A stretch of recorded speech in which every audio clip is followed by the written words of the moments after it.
تو بھائیو اپنے نبی کی زندگی سیکھو.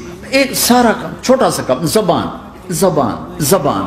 غیبت چھوڑ دو, جھوٹ چھوڑ دو, گالی چھوڑ دو, تانا چھوڑ دو, طنز چھوڑ دو, برا بھلا کہنا چھوڑ دو, بلکہ حوصلہ افزائی کرو, تعریف کرو.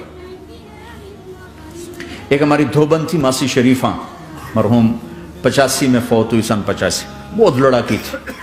تو وہ آگے ایک دن میری بہن کے پاس کہنے لگی بی بی میری یہ نوہ میرے نال بڑا لڑتی آپ تھی, میں نے کوئی تویز دے ساریا میری یہ نوکر بن گیا.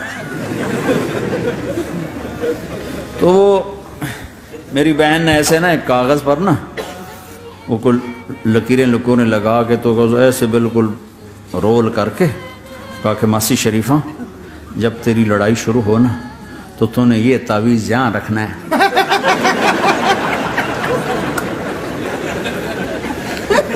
اور اس کو گرنے نہیں دینا, اگر یہ گر گیا تو بڑا فساد ہو جائے گا. اب کیا چکر تھا, چپ کرانا تھا اس کو, لڑائی تو ساری اس کی تھی.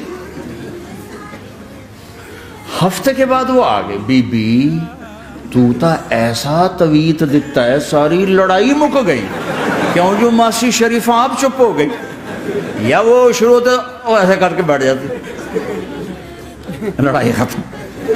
تو میں سب کو یہ تعویذ دے کے جا رہا ہوں, جب تمہاری لڑائی شروع ہو تعویذ یہاں رکھ لینا, بولنا نہیں, دیکھنا چند دنوں میں تمہارے گھروں میں محبت کے پھول کھلیں. شارقہ